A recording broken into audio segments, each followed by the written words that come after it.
Hey everybody, this is Tom from Social Media in 7 Minutes, and today I'm going to be talking to you about Facebook Timeline. Facebook has finally unleashed Timeline to the general public, and today I'm going to go ahead and show you how to start up Facebook Timeline, and then I'm going to show you some of the things you can do to control privacy issues, what people see, what people can't see, and just give you a good familiarity with Facebook Timeline. So to get started, log into your Facebook account, and then from there type in www.facebook.com/about/timeline, and that'll go ahead and take you to this page. Now when you get this page, at the bottom you'll see a green button that says Get a Timeline. Simply click on that button. You know, it's really that simple, because from there all you have to do is click Take a Tour, or you can hit Publish Now, and you can go ahead and get started. Alright, now the first thing you're going to want to do is you're going to want to go ahead and create a cover. A cover is going to be a nice photo that's going to be at the head or at the top of your Facebook Timeline page. So you can do this, you can choose from one of the existing photos that you already have on Facebook, or you can upload a photo. So we're going to go ahead in this situation upload a photo from the computer.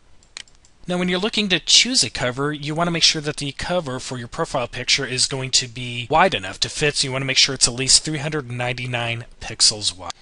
Okay, so in this situation for Alex, we're going to go ahead and put up the year 2011 with some gold coins, and the great thing is you can just put your mouse arrow over and you can reposition this however you want. So now we've easily created a cover. We have Alex's profile picture, and we've got 2011 with some money. Now if you ever want to go back and change the cover, you could do that. Just simply hit Change the Cover. Now the second thing you can do is go ahead and hit Update Information.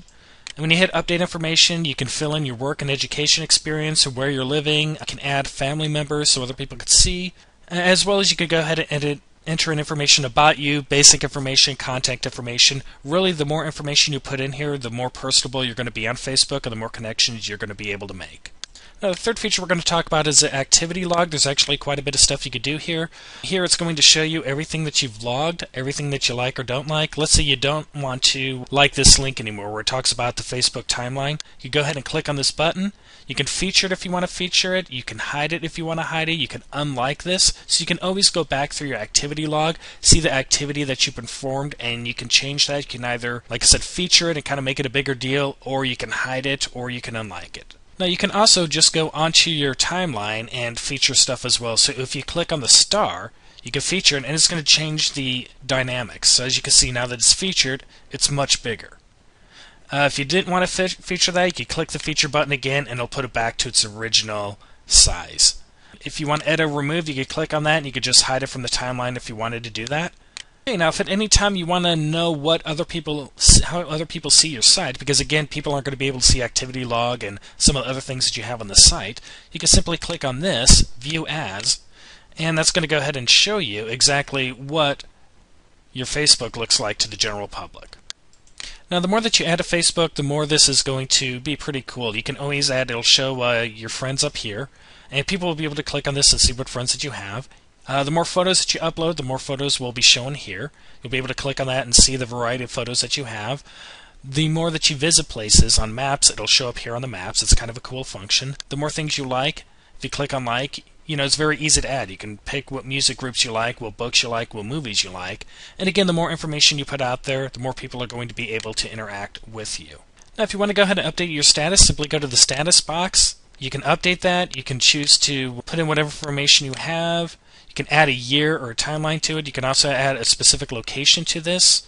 And again, you could choose public. You could choose that only your friends are going to see it, only you're going to see it, only your close friends are going to see it, your family. So you really have a lot of control over who's going to be able to see this information. If you want to upload a photo, simply click on the photo. You can upload a photo from your computer. You can use your webcam to take a picture. You can create your very own photo album. Okay, if you have a place and stuff that you want to visit, if you want to say, hey, I'm at a certain place, you could go ahead and click on this as well. Or you can just add in a place, and they can tell you that you've been somewhere. And if you have a significant life event, you could go ahead and you can show the life event. If you change jobs, if you retire, you go to new school, whatever, you could go ahead and put that as a live event, and it's going to stand out in your timeline. So timeline is really going to give you a great way to go ahead and interact with a lot of people. The great thing is that you have a 7-day preview. You could go through, if you have an account with a lot of information, you could go through, take a look at a lot of your pictures, a lot of your posts. You could choose what you want to go ahead and have visible in the timeline and what you don't want to have visible in the timeline. If you ever miss anything, you can go back through your timeline and you can always edit it. So it's very easy to do, and you can keep track of everything through your activity log. So in this situation, once you are ready to go ahead and go live with your timeline, just simply click Publish Now, and you are ready to go.